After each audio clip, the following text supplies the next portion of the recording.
Blog Talk Radio.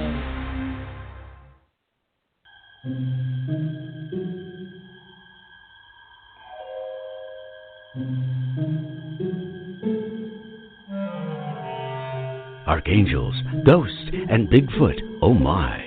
It's just another night for Supernatural Girls. Real stories, real answers to life's biggest supernatural mysteries. And now, for another exciting interview with paranormal experts from this world and others. Here's your host, paranormal researcher Patricia Baker, on the one, the only, Supernatural Girls.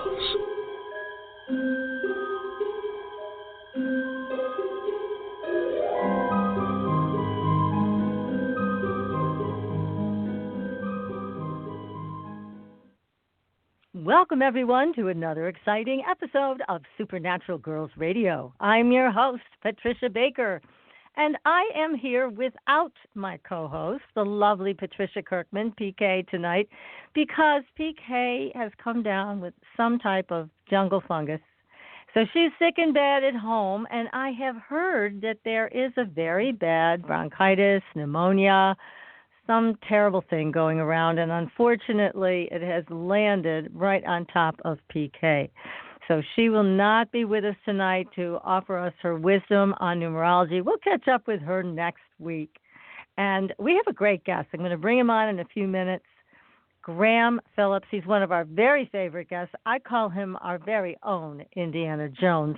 And he's going to be here to talk about the Green Stone, which is a real-life paranormal adventure. It had me on the edge of my seat. It'll have you on the edge of your seat tonight, too. It's a great adventure. But first, I just want to remind everybody to make sure to go to our Facebook page, follow us there, follow us on Twitter. We have some really fun stories and scary stories on our Facebook page. So go take a look, and one of them you're going to love. You will love this, I guarantee it. It's all about alien abduction insurance. This is not a joke. I swear to God, this is the real thing. And this insurance is being provided by St. Lawrence Insurance Company of Altamont Springs, Florida. So they are selling alien abduction insurance policies to anyone who is worried about being kidnapped by extraterrestrials or is actually thinking about a trip on a flying saucer with aliens, of course. So here is what they say. Their policy is not so much about the money, it's about peace of mind. And they're really selling this. A one-time price, very low, $19.95, gives you $10 million worth of coverage. It includes a digital copy of the policy, and if you're afraid that the aliens will destroy your computer or your cloud storage, $24.95 gets you a printed policy. So what do you get for $19.95? You get medical coverage with outpatient psychiatric care that you may need if you have hostile aliens take you up in their ship, and if you become married, impregnated, or eaten by the aliens, the coverage is doubled to $20 million. Now, I will point out they've been selling these policies since 1987, and they actually made good on two different claims. Now, in one, the man brought an alleged statement from someone at MIT, well, that's right near here, stating that he had a chip implanted in him of non-earthly origin. And so they paid out on it. And in the other one, the policyholder brought a black Polaroid photo that he claimed was from the inside of the spaceship. So they paid on both these claims. So maybe you want to, if you're concerned about alien abduction, here you go. Now you can get your very own insurance policy. So, again, the insurance company, I'm getting texts already. Who's selling this? St. Lawrence Insurance Company of Altamont Springs, Florida. There you have it. Now, we had a very tragic event that happened a couple of towns over here in Massachusetts. I wanted to also share this with you because it's so strange. Now, this is a time of year in New England that the bears start waking up and they're hungry. But what was reported in the news is that there was a large pony over its stall and killed. They are saying by a bear, but I got to tell you, folks, this isn't adding up to me. It could be, but you're talking about an incredibly massive and powerful bear to be able to lift a large pony out of its stall. I mean, that's like, I can't even comprehend this, is that a bear is doing this. I have never heard of this before. I have heard of bear eating small animals like fawns, unfortunately, but I've never heard of this. This is a first. Now, I'm also wondering, and maybe you are too, was this really a bear, or was it a cryptid? Was it a tragon? As Dr. J has told us about tragons, they're the worst of the worst. They get mistaken for Bigfoot, but they're not, and they're pretty vicious. Was it a Bigfoot? I mean, a Bigfoot could have easily lifted an animal that size. But why? It's all very concerning. People are being told, watch your pets, make sure that they're protected, keep them inside if you can, because they really don't know what's happening. Now, the owners who lost their beautiful pony, my heart goes out to you. And they also did say that they saw coyotes out there, unfortunately, feeding on their pet. And they did see a bear that came back, or a bear that came into their area. But again, that's not so unusual. This is a time of year that bears wake up. But it is unusual to hear about this type of tragedy. Love to hear your thoughts on it. So send me some comments, send me some text. Let me know what you think about this story. It's again, very sad for the owners who lost their beloved pony, and it's very scary for the rest of us out here who don't know much about how in the world this happened and exactly by what. So that is our paranormal story for the Hilltowns tonight. Now, also, we have another story I want to tell you about. But before I do, I just want to remind you to sign up for our newsletter, The Fringe Files, which you can do on the website, supernaturalgirls.com. And that way you can keep in touch with all of our latest news, our blogs, everything that we're doing. It's all good. It's a short newsletter. It just reminds you about the show and a few other nice things. Corby Mitlight provides a tarot card of the week, and it's very helpful information. So make sure you sign up for that. Now, before I go on to this next piece of news, I'm going to introduce our illustrious guest. As I've said, I think of him as our very own Indiana Jones. He is a prolific writer. He's written a ton of books. I can't even remember all of them. There's so many. He's been on the show a number of times. We love talking to Graham. He is so knowledgeable. And I'll tell you what, if I were missing, I'd want this guy in the team to go find me, because he can find everything. I mean, he's searched the world for historical artifacts, and he narrows it down. He finds where they are. And the Green Stone, this book that was re-released, it was first released 40 years ago, and now this beautiful edition of this book is available again. It is an incredible story. So this all started in 1979, and Graham's going to tell us all the great details. You can get your own copy of the book, The Green Stone, on Amazon. Highly recommend it. It is a page-turner. You will not be able to put it down. So, Graham, welcome to the show. Thank you very much for having me on, Patricia, once again. Yes, well, we love having you on. I'm sorry PK can't enjoy your company tonight, but I am thrilled to be here with you and have you all to myself. So, as I mentioned to you off air, I came across a story. So before we go into the Green Stone, I wanted to ask your thoughts on this, since you're from across the pond. And this is a story about Princess Diana being under surveillance by the NSA. Now, in this article that's written by our friend Nick Redfern, he talks about the NSA keeping tabs on her and still refusing to release any files on this. They're keeping them highly classified. Now, some people are speculating and saying that they were more interested in who she was associating with rather than actually her. But it does speak to, again, a conspiracy around her death. And she was such a beautiful woman, cared for so many people, and really went through a tough time with the royal family and a lot of drama there, no kidding. But what are your thoughts on this about Diana and her death? Because there's still some suspicious things that happened that nobody's ever really solved. Well, I remember at the time that she died, I was actually up late in Britain watching CNN News, I think it was, when it was around about 1 or 2 in the morning. The first news came through that had been this motor accident in Paris involving the princess. And I kept watching it throughout the whole night. So I was seeing it as it unfolded, the news at the time, uncensored. And I remember one of the first things that the witnesses at the tunnel were telling reporters was that they'd all seen this small white car going into the tunnel at the same time as the princess's car. I can't remember now which way it was going, whether it was going in the same direction as she was or the opposite. I can't remember.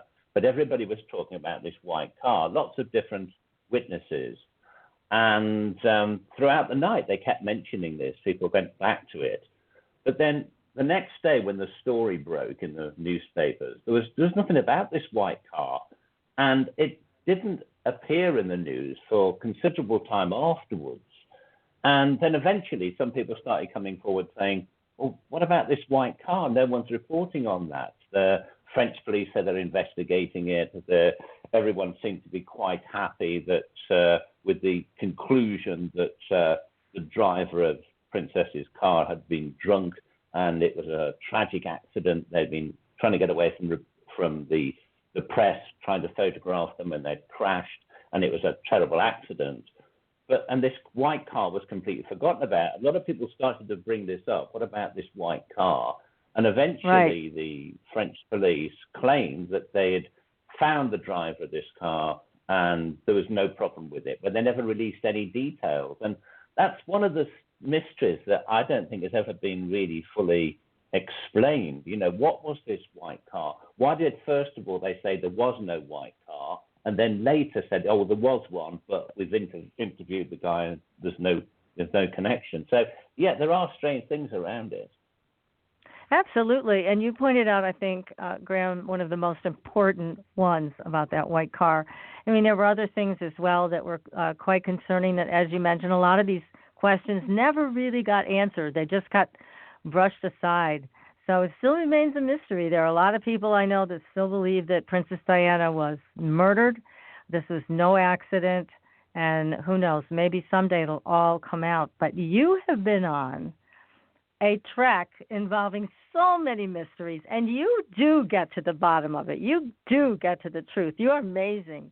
And the green stone is just one of them. Sorry, it is. So I am going to encourage all of our listeners tonight to put their feet up, get that glass of wine or fresh squeezed juice, whatever it is you're doing, and just sit back and enjoy hearing this amazing adventure of finding the green stone. So, Graham, tell us how all this got started. It started in 1979 in a town called Wolverhampton, which is in the centre of England.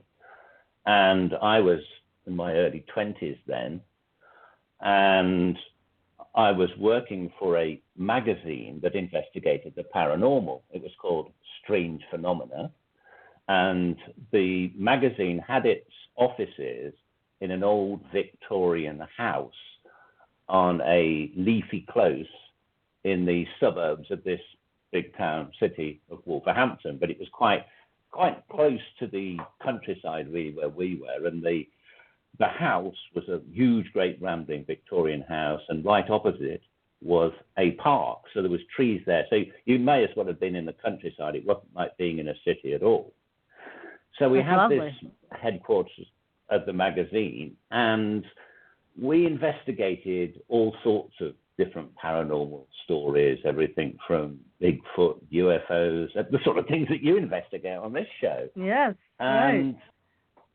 One of the stories that we were investigating was a girl from the west of Britain, from North Wales, who had had a UFO encounter. And a lot of people, there was a lot of witnesses to her UFO experience. And she was there was other people who said that they also saw the light in the sky at the same time as she claimed to have witnessed this UFO, and she wasn't actually abducted, but she was very close to it. And we were investigating this case, and the mother of this girl said to us that she thought there was something that we had to do. There was something the magazine really had to investigate, that it was, our destiny to do this. And that was the first that anybody said to us something like this. So we just put it off as being, it's just, her imagination, or it's just, maybe she's just making it up. But then she called and said that her daughter had said to her that during the time that she had some kind of telepathic communication with these aliens, that the aliens had been telling her something like that they'd come to the Earth to help direct us through the atomic age and to prepare us for the future. And then suddenly, in amongst all this, apparently the telepathic message had said to this girl, "You must contact Strange Phenomena magazine in Wolverhampton." And oh my God, how specific. So, it's very specific. So her mother had got in contact and said, "Well, my daughter has had this impression. I've got to tell you that we're supposed to contact you." And I said, "Well, to say what?" And she said, "Well, I don't know. That's what we were told." So we thought, okay, the magazine's on sale. She's seen the magazine. She wants to get publicity for the case, and anyone could have got hold of our number and known about the magazine, or girl could have read it, forgot about it. She could have dreamt. Who knows? And we would have left it there, except what was happening down in London. There were a bunch of students in North London, and one night they decided to do the Ouija board. So they got out a Ouija board and started spelling out the letters, and a ghost had come through apparently and had started spelling out the typical "I am your Aunt Griselda, and I have got a message for." And suddenly, in the middle of this message being spelt out on this Ouija board, it suddenly spelt out, "Contact Strange Phenomena magazine at Wolverhampton." Oh my goodness! Now, that's what they meant. So somebody phones us up like the next day and says, "We were doing this seance, and the spirit, the Ouija board, told us to contact you." We said, "Really? Wow. Well, why?" Incredible. "We don't know. We just got to contact you. There's something that you must get involved with." And I thought, I didn't take that call. But when somebody said this, I said, "Was that woman telling us daughter's aliens, telling them to contact us?" And now we've got some people doing a Ouija board who are being told to contact us, and we've got something to do that's important. And we're being had on here. There's some kind of joke going on. So we didn't take much notice. Yeah. But then there was other people. There was a lady who went to a spiritualist church, another part of Britain. She was sitting there. The medium was on stage, typically going around the audience saying, "I have a message for Jane." And then she suddenly said, "Does anybody here know Strange Phenomena magazine of Wolverhampton?" I told one of the ladies in there to contact Strange Phenomena magazine. The spirit had told her to contact us at this number. And this carried on from people all over the country. They had aliens apparently telling people to contact us. We'd got, there was one guy in London, his family had been abducted, and he had been put under hypnosis to try and remember what had happened.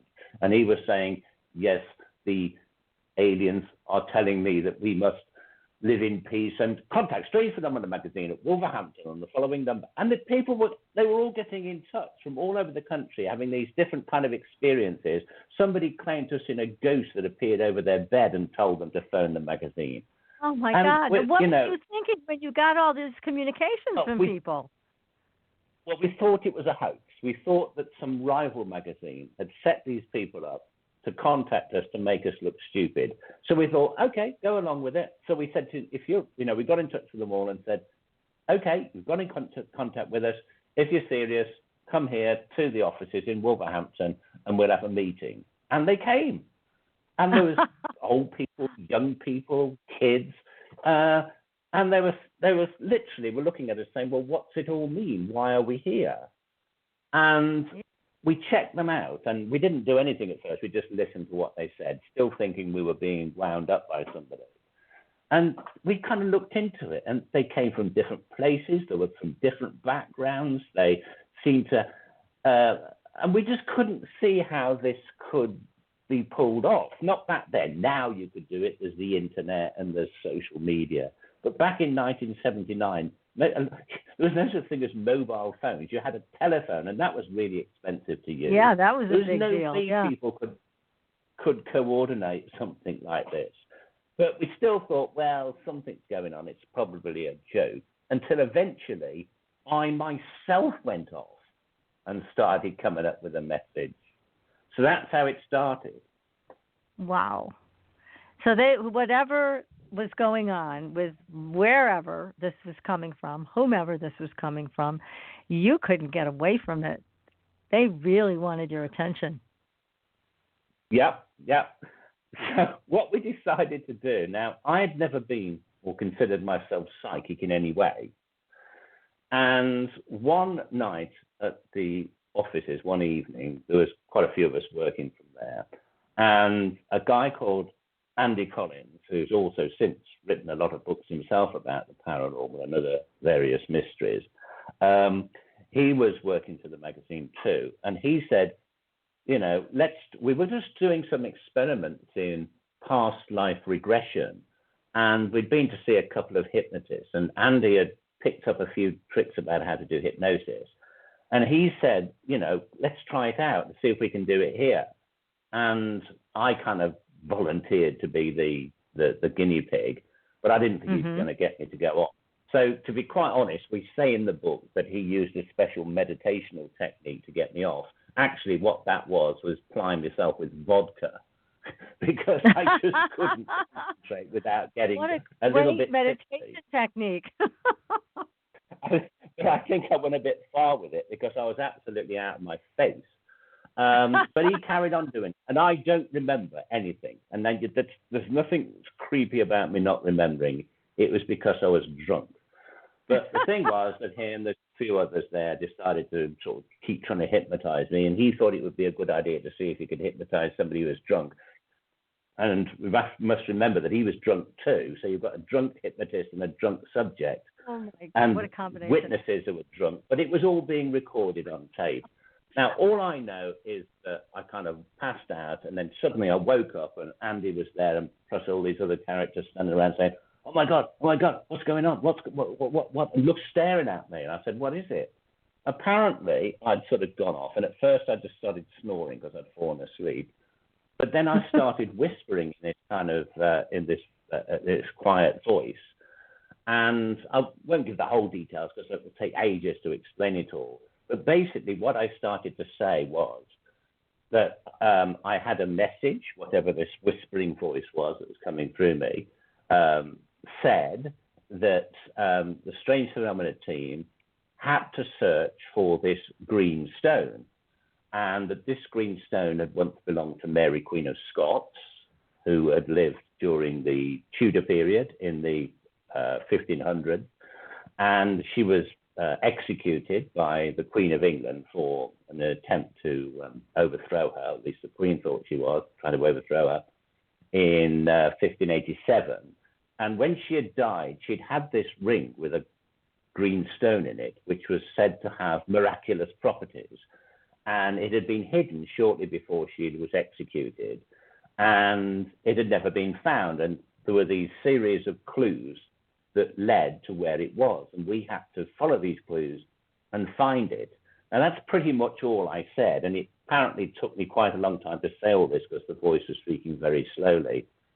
And when they first of all, when I came round, I thought, you know, they're just making this up. But when they played the tape recording of me speaking in this voice, I thought, well, I had no choice but to believe them. But then I thought, okay, the subconscious mind can do pretty strange things, especially when it's drunk. So I thought, I'm just sort of, it's my own mind having you on. It's got to be. And so you thought your mind was just making up this strange tale. You didn't even believe it yourself. I didn't even believe it myself. I thought, I was trying to find ways around this. And I said, well, I'm being influenced by the fact that these other people had been coming up with these messages. And one of the things I'd said in this whispering trance state was that these people who had been brought to us, they had to help us with this search. They were the ones that were all going to get involved in it. And that's why they were doing it. And I think Andy was asking questions, well, how are all these different people getting these messages? Where are these messages coming from? I mean, they seem to be coming by UFOs and ghosts and spirit mediums and Ouija boards. And there was no answer to this. Anyway, I probably wasn't going to take it any further, but Andy went off to the local library. We couldn't check stuff on the internet in those days. I had to literally go and read through books. And he said, right. he came back to the office. He said, there is this story about Mary Queen of Scots' ring. It was supposed to have supernatural powers. It was lost after she died. And there is a tradition that there are these coded messages left in this old Elizabethan manor house that lead to where it is that nobody has managed to solve. I said, you are kidding me. He said, well, is there any way you could have known this? And I said, no. I mean, these days now, I've been researching historical mysteries for years, but I wasn't into historical mysteries then. I was a journalist first, interested in the paranormal second. The history side didn't even come in until after this time.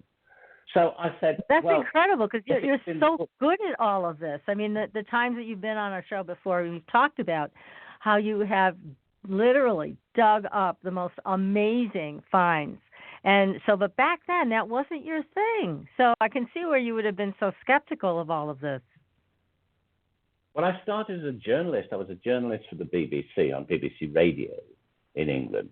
Then I was working for a newspaper. Then this magazine, just reporter. I'd taken the job as a reporter. It was just so happened to be about the paranormal. It could have been about anything, basically. But I mean, I was interested in the paranormal, but history, no, I wasn't interested in that particularly at all, no more than anybody. And I certainly wouldn't have known about all this stuff. But I was still thinking, no, it can't be right, can it? So the thing that finally convinced me that there was something weird going on was when the next day, we hadn't told anybody about my thing about the green stone and where it was hidden or everything else. And one of the people that was working for our magazine, who was really quite skeptical about the paranormal, which made him a good reporter, really, was a guy called Alan Beard. And Alan got in touch with us to say he didn't know anything about these people contacting us at all. He knew nothing. I think he might have known about that, but he had no idea about this green stone that I'd mentioned. And he suddenly contacted us and came into the office and said, I just had this weird dream last night about a green stone that we've got to find. And he described seeing it and said that he had a voice telling him that we had to find this thing.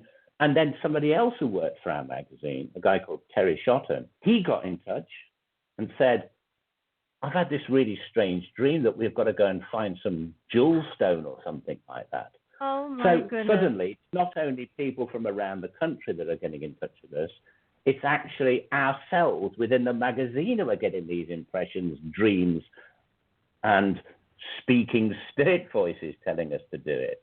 So we decided we ought to go in search of this. Yeah, how could you say no to all of this? I mean, it was coming from all sides now. Absolutely. So the first thing that we decided to do was to go to this old Elizabethan manor house where these clues that tried to reveal where, that were said to reveal where this stone was, were actually where these clues actually were. But before we did this, we tried on a number of occasions to get me to go back into a trance again. I literally had the special meditational technique done on me so much I was violently sick. That's the vodka.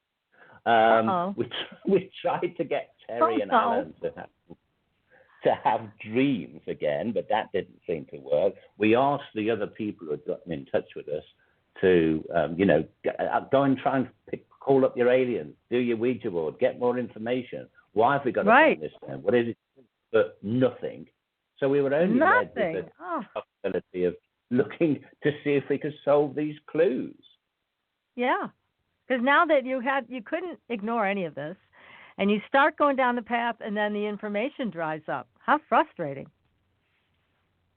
So the thing, the house. We checked this out historically, and we found it was so. There was this house called Harvington Hall, which is around about 20 miles south of where we were out in the countryside, and it's this rambling old Elizabethan house, 500 years old or something.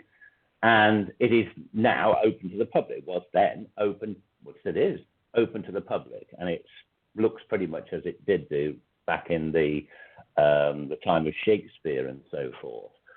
And it was the people who had hidden this stone, according to the story, the legend, this is not to do with what I'd said, but this is the actual historical legend, was that they had been followers of Mary Queen of Scots because she had been a Catholic, and they were Catholics who wanted to see Queen Elizabeth overthrown, Elizabeth I overthrown, because she was a Protestant. And it was these Catholics who'd got hold of this stone in the end. And one of them, a man named Humphrey Packington, who lived at this Harvington Hall, was the one who actually hid it. And the legend survived that he had left a series of clues there to reveal its whereabouts. Now, this Harvington Hall existed. We went there. From the books that we had read, which are a few years old, they didn't say that anybody had ever found or determined what these clues were. And people had thought there might be some of the stained glass windows in the place, or pictures, paintings on the wall. Until not long, it was only shortly before we actually went there, there had been renovation to part of the building. And in an upstairs corridor, they'd torn down old oak paneling, and behind it, they found there was all these wall murals, these paintings on the plasterwork of the wall behind them that had been boarded up for 400 years. Oh my God. Early 1600s. Wow. Exactly the time that the clues were supposed to have been left by this man, Humphrey Packington. They dated from Humphrey Packington's time. I believe even his name is mentioned in them somewhere, writings underneath the pictures. And we went to see them, and they were quite faded, but you could still make out what they were. They were called the 9 Worthies because they represented 9 heroic characters from myth, legend, history, and from the Bible. There was characters like Samson, there was Knights Templars, there was these 9 heroic characters from history. But the central figure, because remember I said there was also myth and legend in there, the central figure on this wall mural was a youthful King Arthur wielding the sword Excalibur. And oh my. It was that picture that I thought when I first saw it, and I think all of us that went there kind of had the impression that if there was anything involved in this story, that in this painting that was going to be most relevant, it will be this central image of King Arthur. Right. And it was, correct? And there was, yeah. I keep stopping, so I'm kind of thinking you might want to do a commercial break at some point. I don't know when do that, so I'm kind of giving you. I know. I hate to stop for even a second because I literally am on the edge of my seat listening to your beautiful voice telling this incredible story. But I'll tell you what, we will take a break right now, and then we're going to come back and hear more about this. I mean, this story is amazing. It just goes on and gets more incredible. And again, Graham, you are quite the Indiana Jones because you were just first and foremost in helping all of this come together. And the green stone, we're going to find out if you found it or not. So hang on, everybody. We're going to take a very, very short commercial break, and we will be right back. You're listening to Supernatural Girls Radio, and we're speaking with our guest, Graham Phillips, about the green stone. Pure essential oils, specialized minerals, and a revolutionary anti-aging technology. Astridian combines the best of all scientifically proven ingredients in easy-to-use creams, lotions, and concentrated serums. Astridian's advanced line of products take your skin to a new level of being healthy and beautiful. We offer a variety of collections that address all your skin concerns. The Essential Anti-Aging series treats and moisturizes your skin for a long-lasting, younger look. The Multivitamin series promotes healthy skin with high-quality vitamins and minerals. The Sports series restores skin from cellular damage and stress. Astridian also offers a revitalizing solution for hair and a professional series for doctors and medical spas. Visit astridian.love today and begin your new journey to healthy, beautiful, youthful skin. Astridian, beyond your expectations.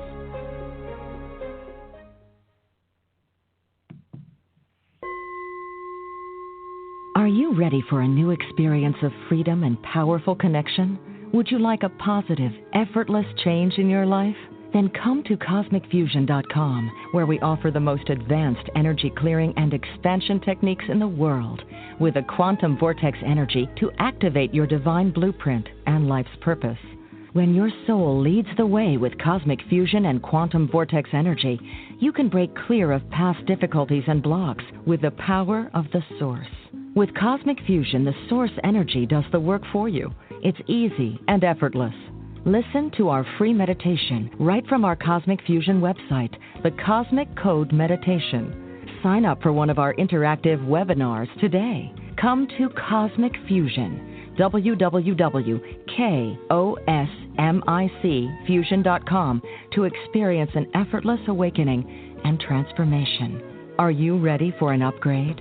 Are you ready for a new experience of living in the fifth dimensional magic and powerful connection? Then visit CosmicFusion.com today. CosmicFusion.com.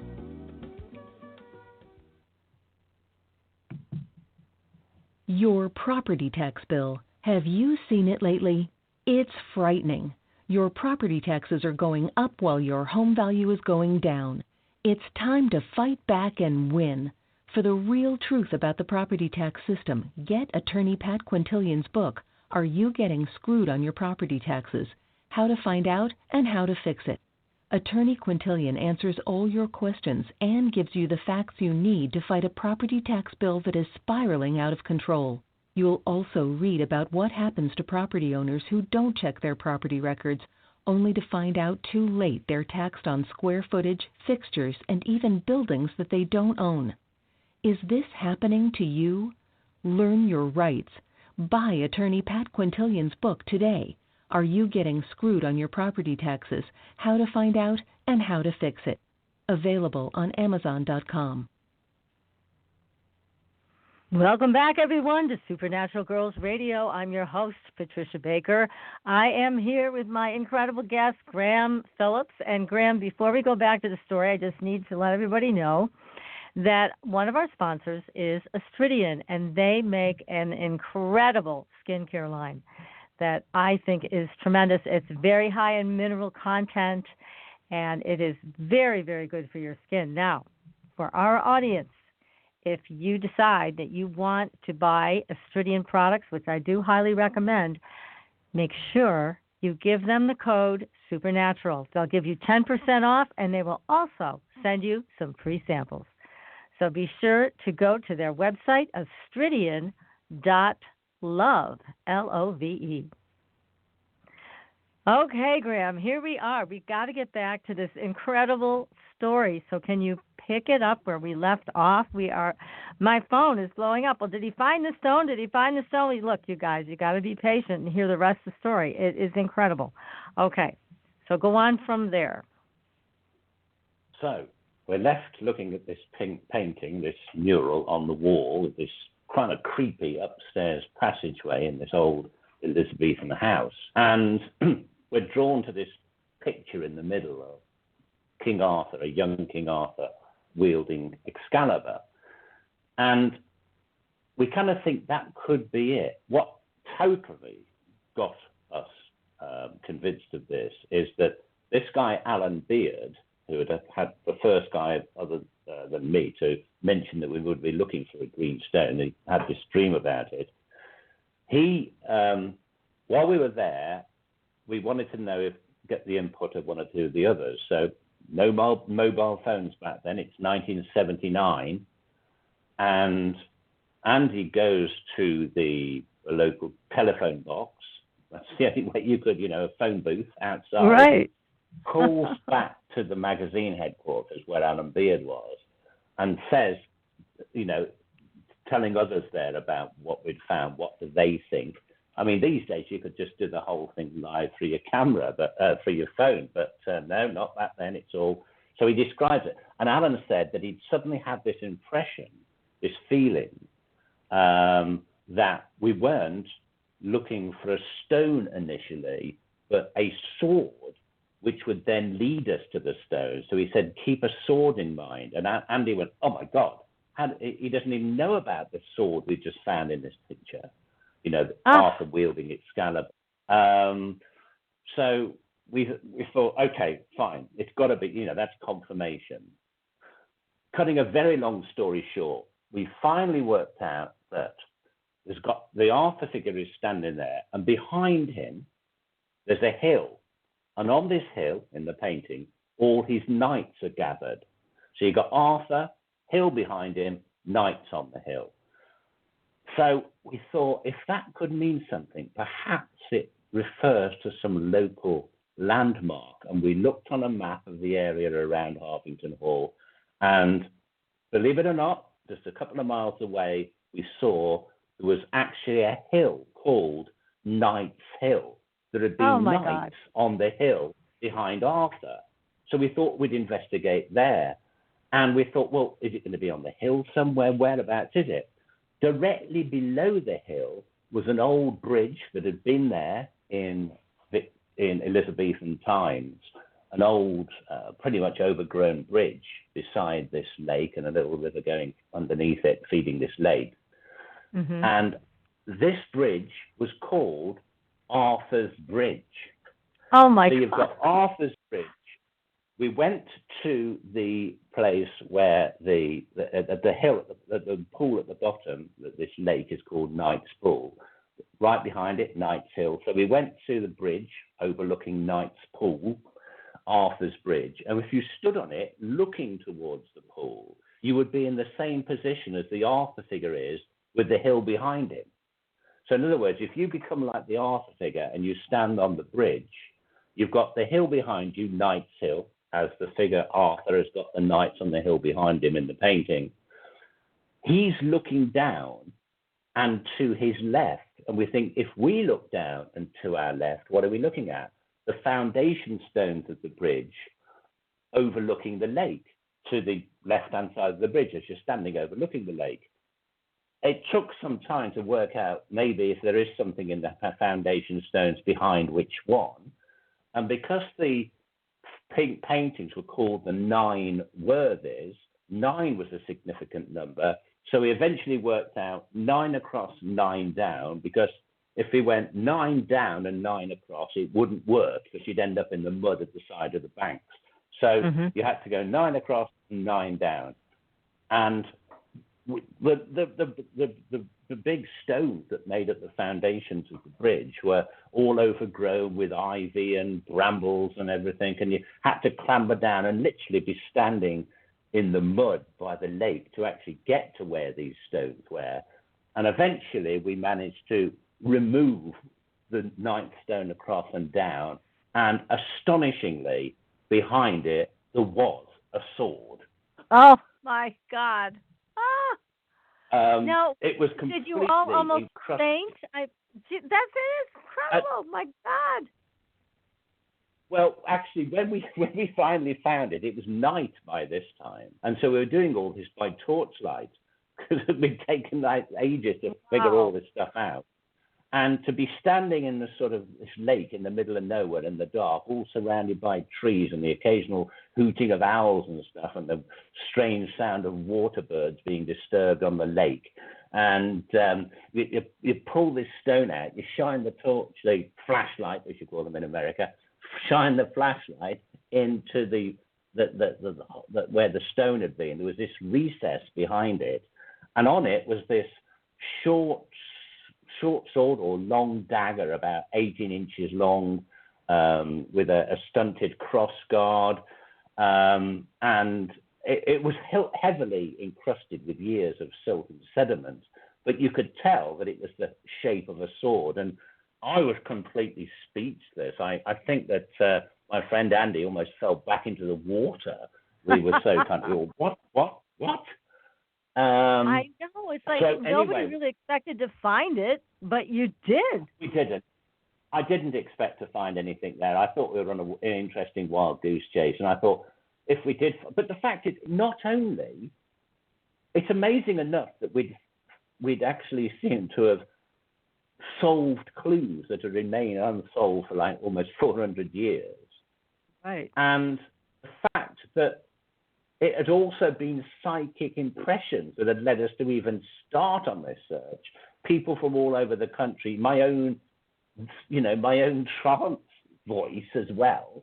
And Alan Beard had said we were looking for a sword. There was no way that this was anybody having us on. There was no way we could have been the subject of a hoax by a rival magazine or something. I mean, it was way beyond that now. And we thought, well, if this sword's there, then surely the green stone must exist too.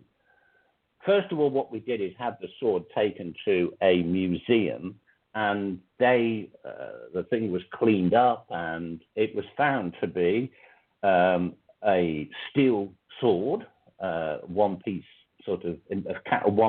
cast steel long dagger or sword. It was actually, we discovered, called a dirk, which was a ceremonial short sword that naval officers of the time would wear. But people also used to have them for ceremonial purposes, during festivals and this sort of thing. But this one had on the crossguard, and this was the most astonishing thing, it had upon the crossguard the coat of arms of no other than Mary Queen of Scots. And remember, we were told the stone had belonged to Mary Queen of Scots. And the museum said, well, it looks like this sword was made for either for Mary Queen of Scots or for somebody who was in the entourage of Mary Queen of Scots in the mid to late 1500s. So, wow. I mean, that was a pretty amazing discovery. It's totally amazing. Well, that's the other thing. At this point, I have to ask you, Graham, at this point, when you find the sword, when it's verified by a museum that it did belong to Mary Queen of Scots or someone in her entourage, I mean, did you begin to start to piece this together and say, you know what, all of this is tremendously important? Well, yes. Something was trying to get us to follow this trail of clues. Whatever it was. They weren't going to let you not follow it. They weren't not going to let you follow it. It's powerful. No, it wasn't just your ordinary spirit or ghost of the past. It was taking the form of aliens, things through Ouija boards. It was like some kind of, I don't know, some sort of entity which could basically take on any guise it wanted to, or at least pretend to be anything it wanted to be. It was able to channel through to people through different ways, dreams,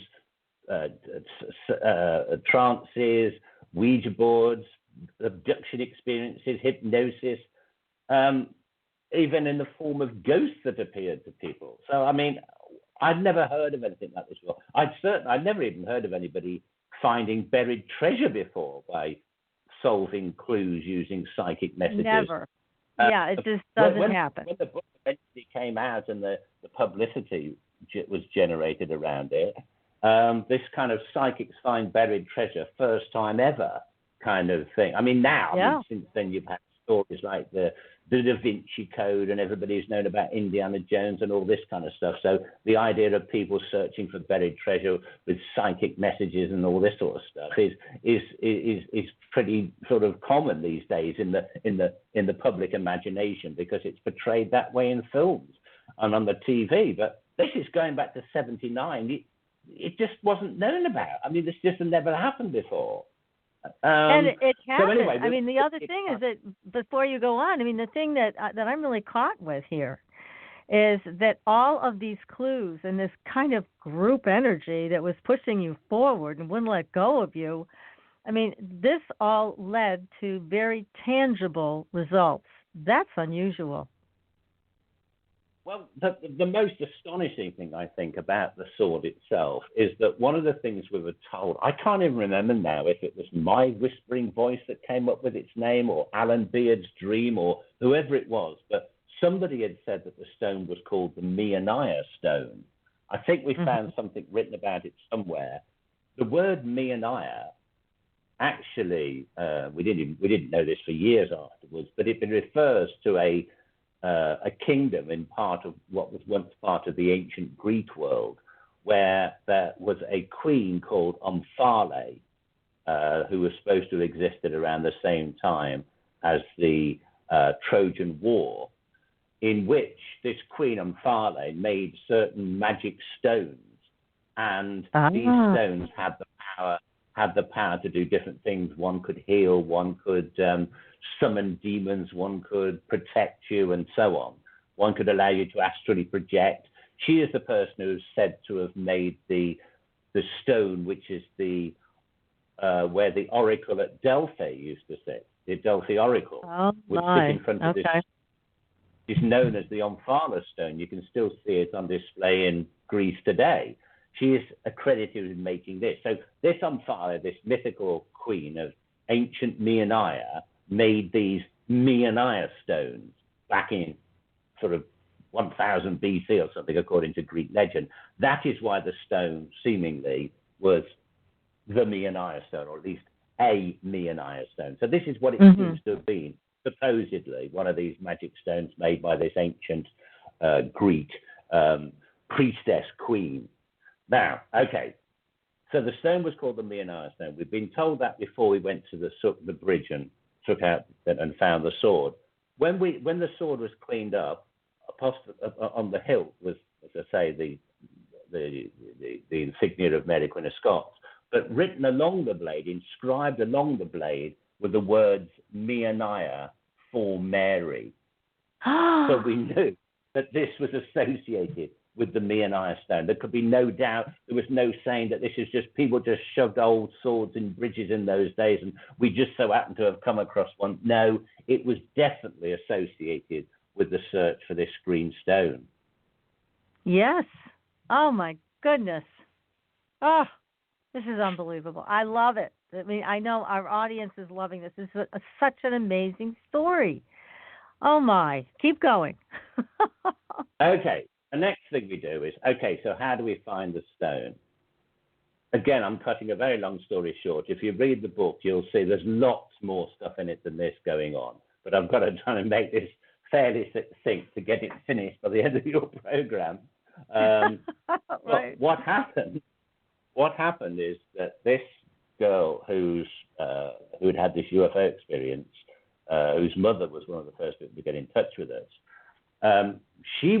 we took a lot of people back to the bridge where the sword was found, and she held it on the bridge. She said, "Can I just hold it?" And she said, "Yeah." And she suddenly said, she held it, and she kind of used it almost like a divining rod, I suppose. She pointed in a certain direction, and she said, "We've got to go over there." And we went off in that direction, and cutting a long story short, we never actually found anything on that day.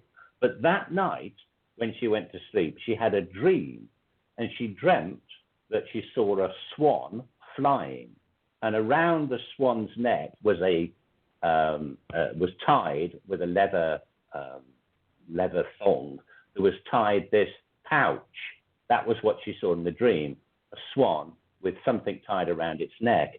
And she just came down that night to her mother and father and brothers and sisters who were downstairs. Because she was only 12 at the time. That's why she'd gone to bed early. She came down and she said to her mom, she said, the stone that these lads are looking for, she said, all I know is it's around the swan's neck. Now, her dad was in the house, and he was with her mom, and they were looking through this map of the whole area around the bridge where we'd found the sword.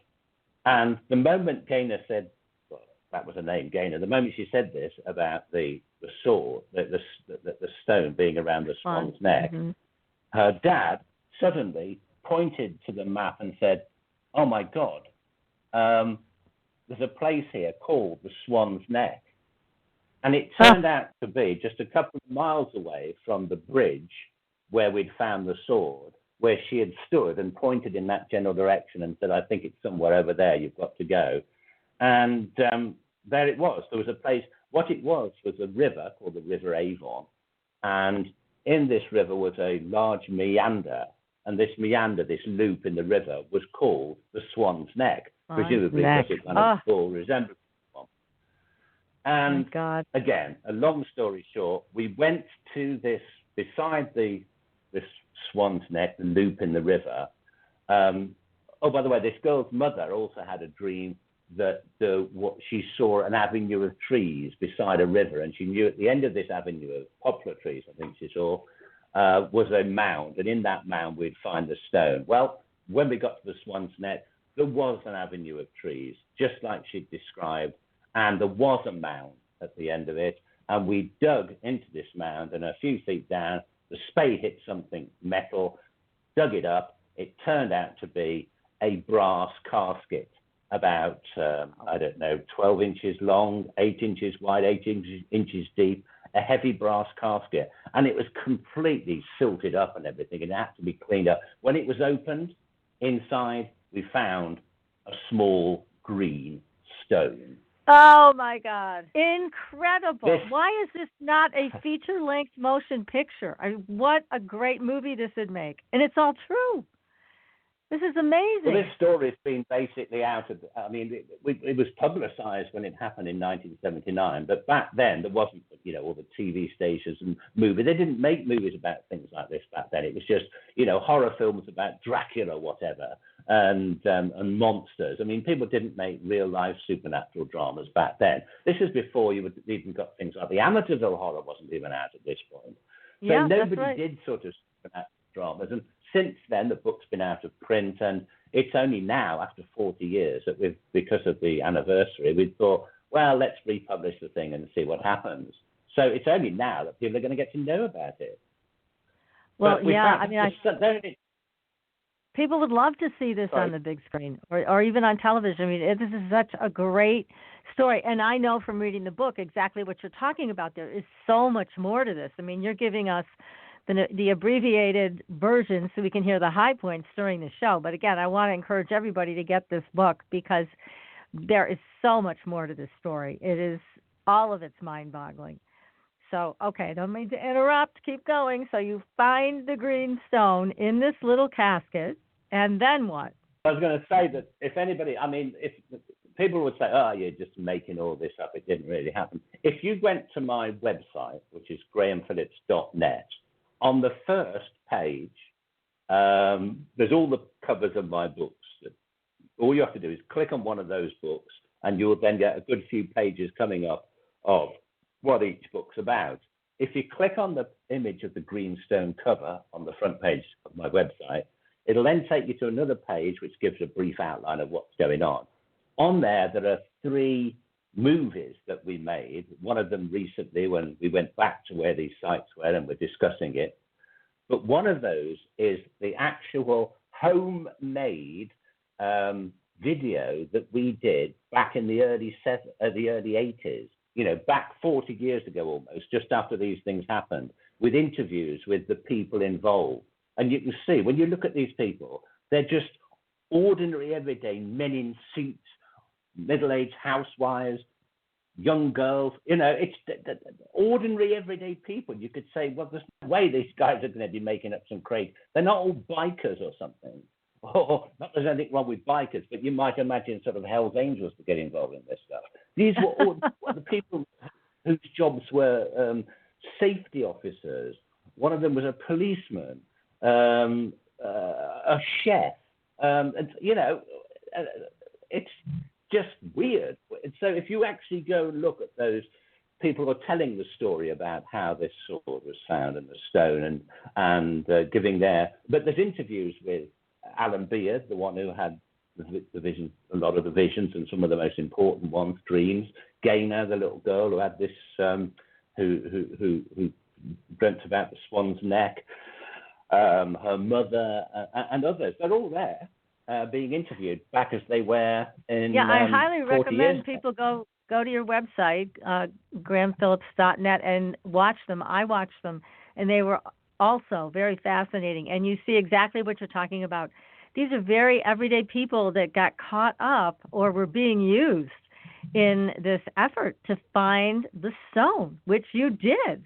But the story does not end there, does it? Absolutely not. We'd ended up with this stone.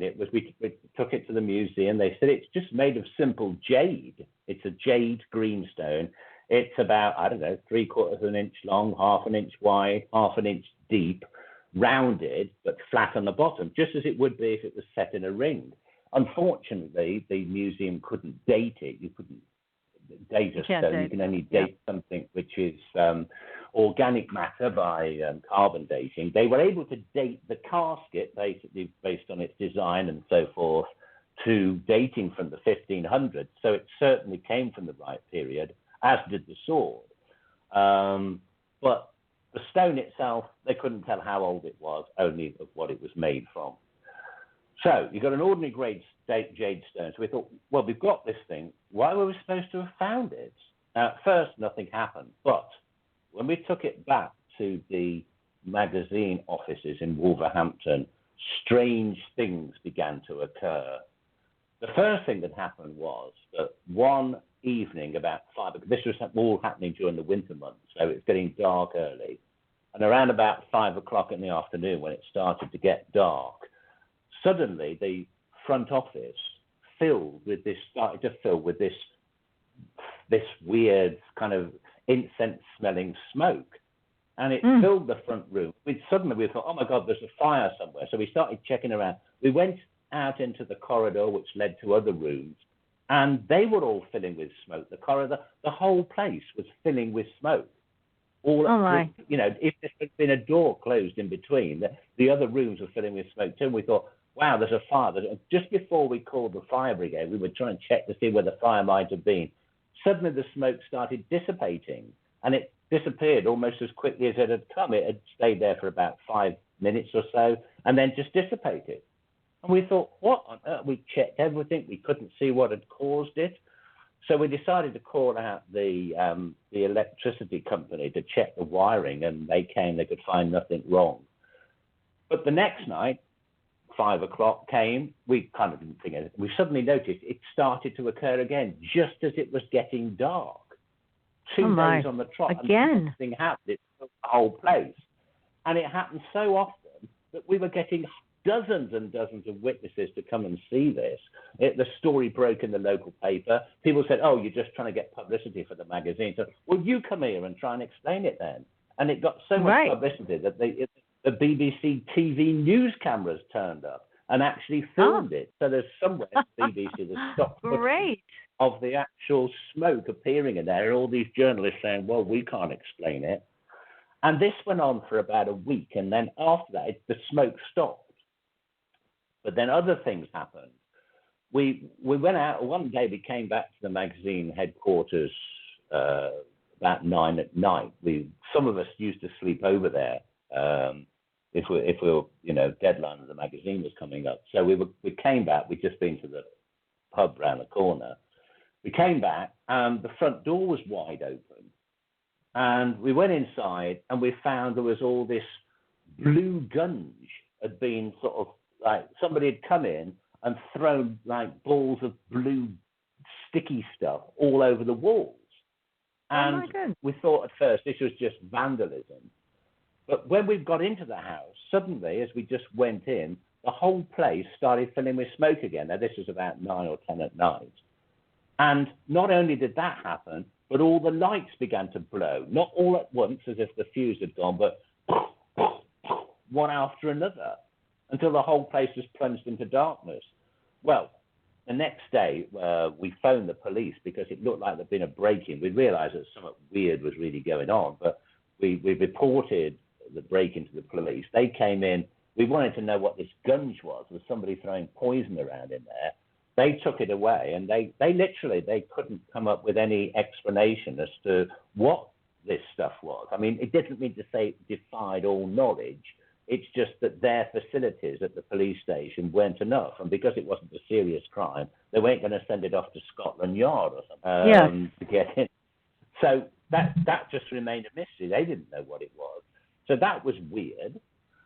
Then, very. Over the next few years, there was these strange electrical anomalies kept happening. People got shocks off things like the fridge or the cooker and things like that, and the front doorbell just kept ringing on its own, and when you went there was nobody there. Sometimes the smoke would appear, sometimes not. But then it kind of upped a notch because we started to get poltergeist phenomena then. Things started being thrown around.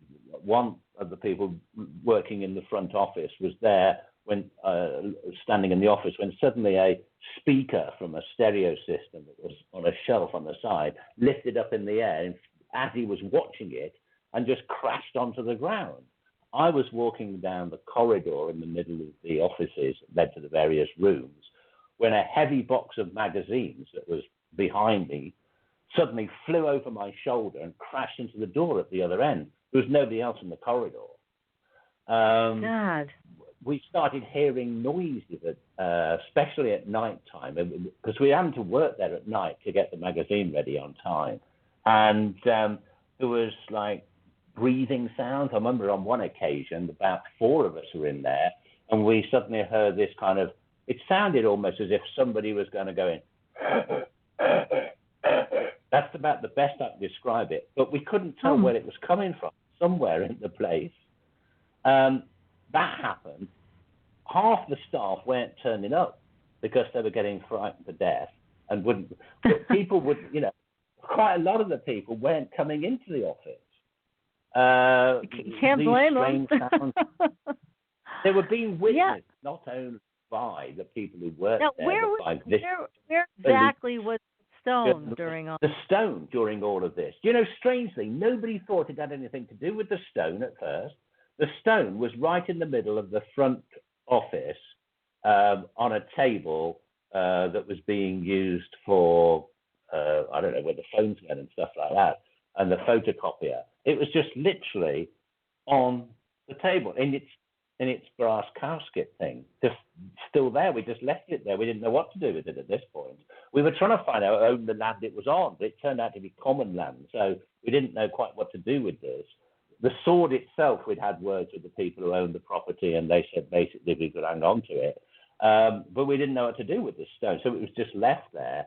Nobody can. We were still really intrigued to know what all that was about, but because it was coming up to the deadline for put the magazine together, everyone was working flat out on that, and we thought, well, we'll come back to investigating what this stone might be later. So at this point, nobody was associating it with. I think because we thought that in the magazine headquarters, we were getting people to come there who were for experiments, if you like, in the paranormal. We were getting people to do seances and Ouija boards that had nothing to do with the green stone thing. So we just thought, we've conjured some weird thing up here by having all these psychic types coming here and getting up to whatever they were doing. Nobody associated. So nobody made the connection at first. Not at first. I think what happened in the end was the crescendo of all this was because we were a magazine that was investigating the paranormal. We wanted to try and photograph some of this stuff, try and get it all done, do tape record any weird sounds and so forth. And those of us that were still prepared to stay over at night, I think there was 4 of us, we decided to bring our sleeping bags and sleep in this front office. And we went to sleep. And then, by this time, all the electrical anomalies got to such an extreme that we kept calling the electric company in, and they check in the wire and they said there's nothing wrong.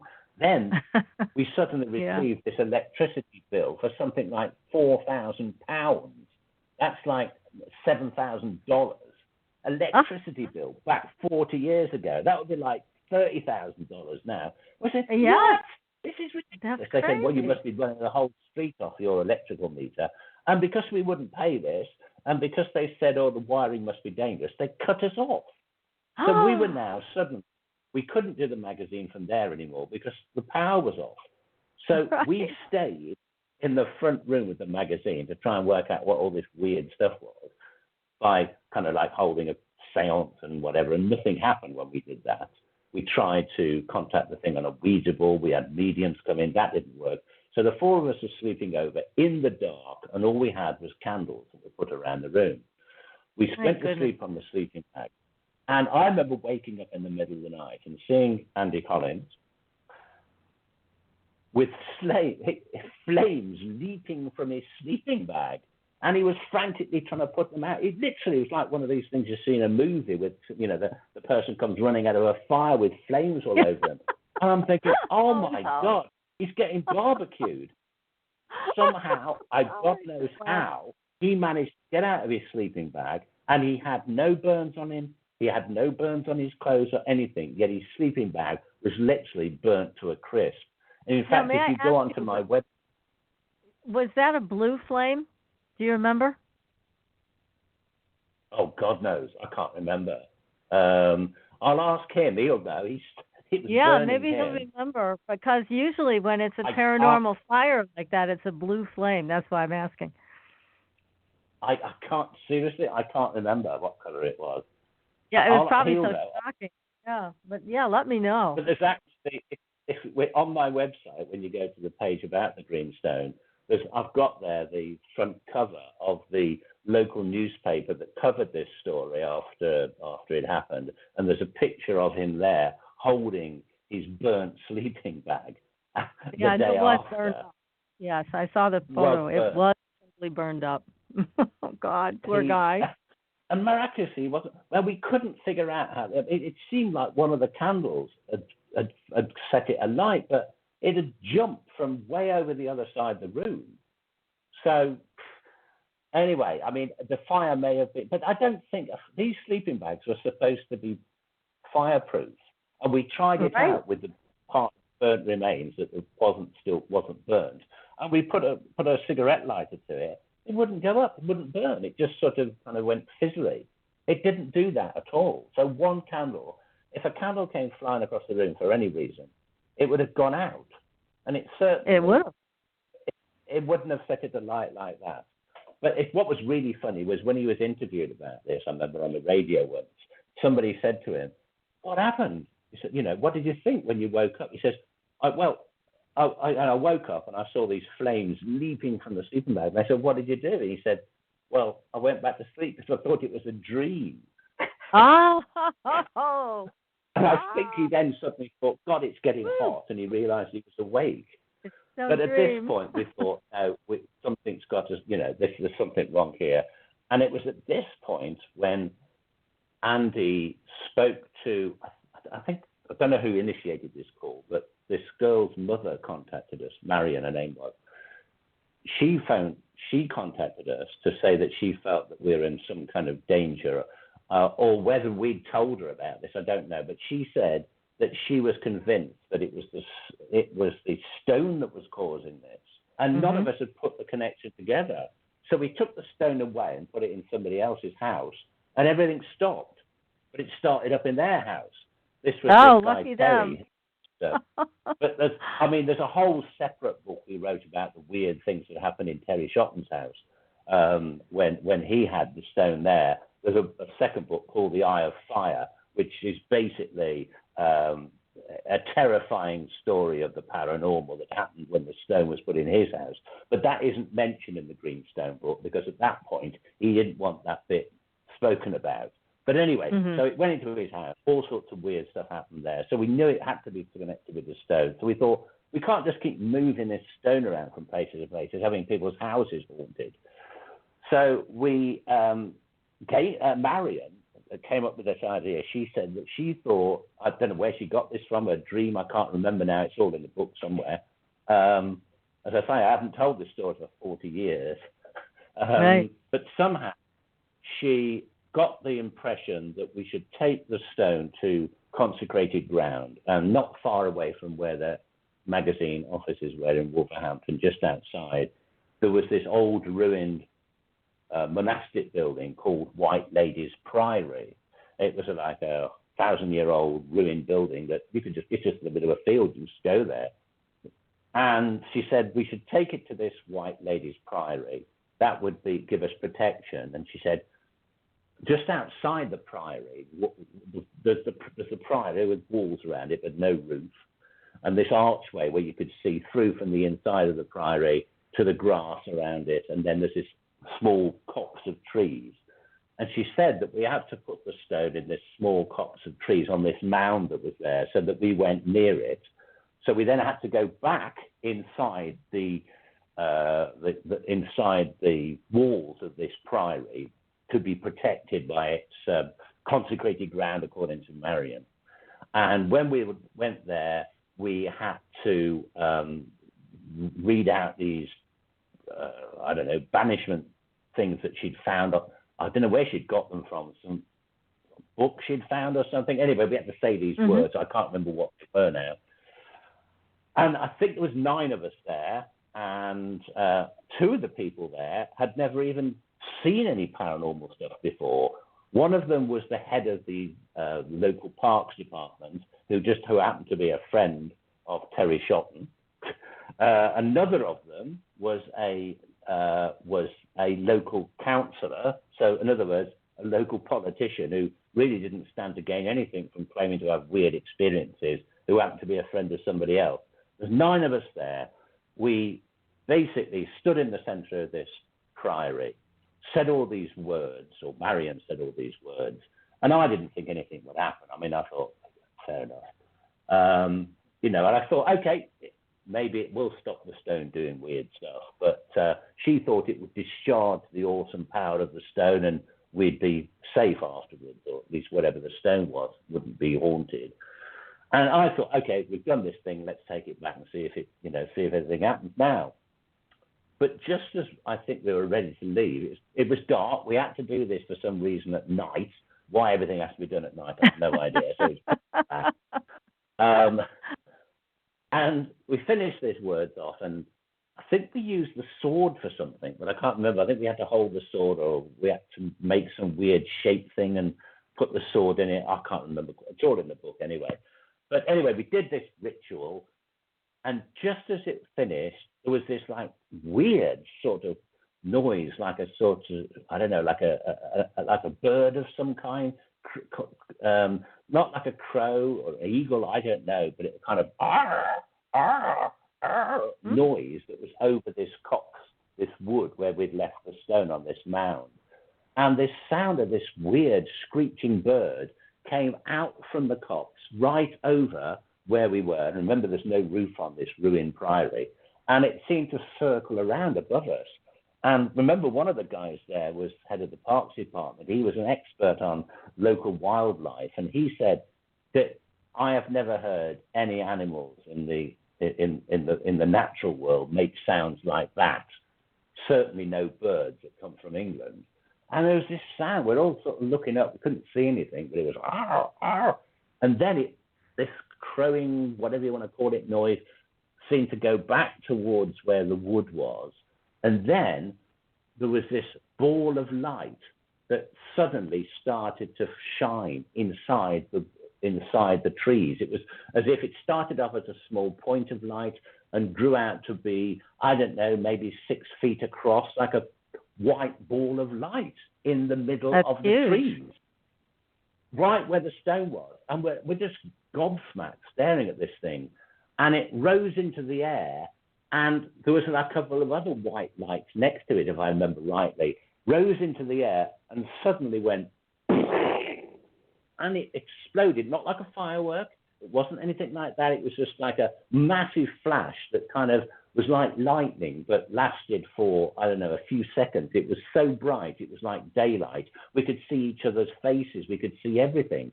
And then suddenly it just kind of went and vanished, and everything was dead silent and quiet. No birds, no nothing.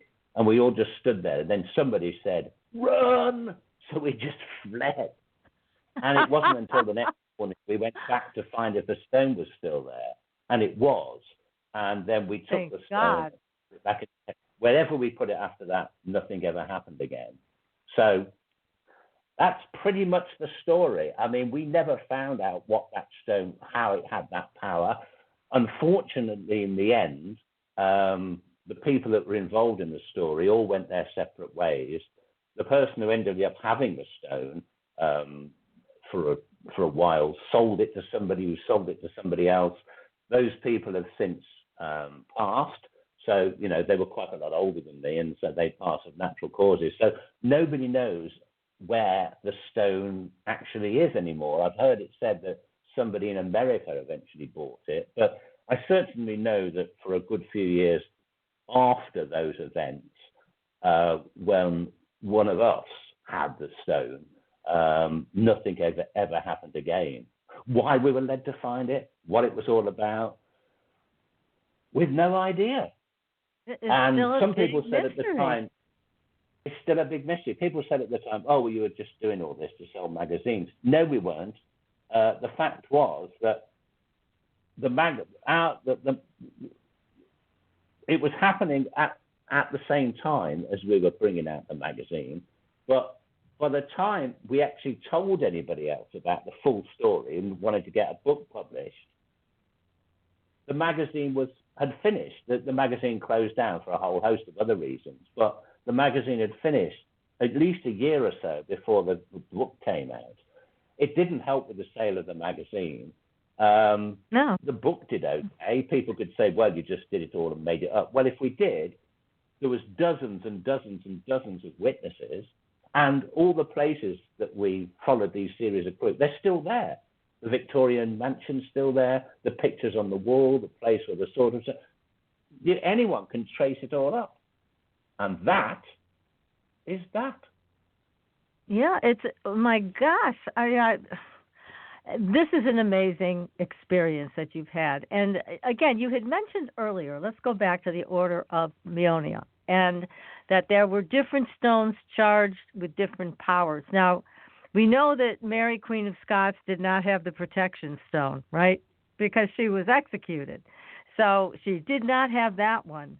So she must have had one of the other ones, whatever it might have been. And have you thought about the power of that stone? I mean, it seemed like it was something that could bring things in from other realities. You had the smoke, you had fire. I mean, it could have been one of the other powerful stones that was charged. But then it's interesting because so much energy was on you and your group to find this darn thing. So there must have been a reason for finding it and discharging it. Marion was the one who determined how to accomplish that, and apparently that was done. And now nobody knows where it is. You know, I wouldn't be surprised, Graham, if the person who has it today doesn't even know what it is.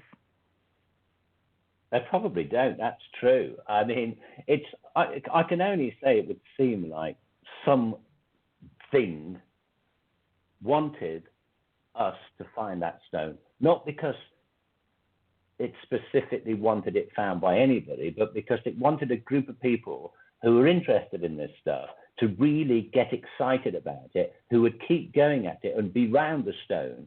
In other words, like you said, we were the ones that were charging it up. Because nothing happened at first when the stone was brought back. We'd followed this exciting quest. We'd found it. We brought it back to the offices where the magazine was. We all got really sort of excited about it. Loads of different people were coming then, people who were having experience with the UFOs, poltergeists, ghosts, you name it, who all obviously had some special kind of psychic ability, if you like, all being drawn together and charging up the stone. And it did all this stuff. That wasn't what it was meant to be doing. That was all side effects of it. And eventually, whatever we did, where Marion had the impression that we had to take it to this place and discharge it. Whatever these white balls that exploded in the air were released from the stone, that's what it wanted us to do. So whatever the stone was, it contained those white balls that exploded in the sky. What they were, whether they're some kind of... I can only assume that maybe hundreds of years ago, back in ancient Greek times in Meonia, if these stones were given a power, then something somewhere wanted it released back to wherever it came from. Yes, it does seem that way. But there are other stones out there, clearly. Yeah, they wanted it released back to where it came from, and possibly because if you guys had not found it, that somebody else might have, and it might have had disastrous consequences. So I think that's probably the case. Yeah, because this thing was truly powerful. Remember I said that when we went to the Harvington Hall, only a short while before, when they were doing renovations, had these paintings, these murals, these 9 worthy pictures that led us to the sword and then the stone. Only a few weeks before had they been uncovered accidentally. So perhaps something decided, hold on a minute, this stone could be found now that these these murals are no longer boarded up. They can be found. Right. So we need to get some people to get this thing and release it. I don't know. It's just a thought. I think it's a good thought. Yes. But if you do want to, maybe if anybody wants to meet some of these people that are involved in this, for the 40th year celebration, if you like, of the occurrences which happened in October of '79 in Wolverhampton, where it happened, once only ever event, we're actually going to be doing a Greenstone Convention, a one-day series of talks by me and Andy Collins and others who are involved in the talk. We'll all be involved in the Greenstone search. We'll all be together giving a talk in Wolverhampton. And the next day, we'll be giving a guided tour of the various locations. Now, I know people in America, it's a lot to get over to England. But if anybody wants to know more about this one-off thing, if you go to Andy Collins' website, which is andrewcollins.com, you can go on there and you will be able to see anything about this conference, this 2-day event where you'll be able to meet people involved. That is going to be fun. It's just once and one only forever. And after that, everyone will go their separate ways. Well, I just wanted to say to anybody from Hollywood that's listening, you need to contact Graham Phillips and get this movie made, because this is one heck of a great, great story. And I really want to see it on the big screen or the little screen. I don't care which screen, but it is a tremendous story. As you mentioned, Graham, there's a lot of details in the book that we just couldn't get to tonight because there's so much that went into the story. But clearly there was a major power source behind all of it, pushing all of you guys in your group to find this thing and release all of that powerful energy. It's like nuclear energy, the way you described it, those balls in the air that just exploded. Oh, my goodness. This has just been a night to remember with you, Graham. Thank you so much for coming on the show and sharing the story of the Greenstone. Again, the Greenstone is available on Amazon, and you can go to grahamphillips.net. You can see videos there about the Greenstone and the people, the actual people that were involved in all of this. It's just tremendous, Graham. Thank you so much. Well, thank you very much for having me on.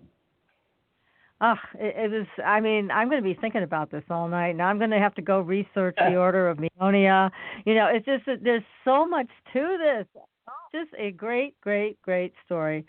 So I hope you keep writing, because every book is so enjoyable that you write, and it's just another adventure I'm sure is coming your way. So we'll be waiting to hear about it. So next week, everybody, we'll be back with a new show. And until then, we will see you on the Blue Highway. Good night, everyone.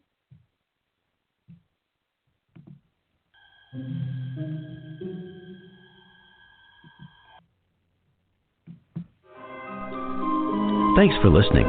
Tune in next week for another radio adventure with Supernatural.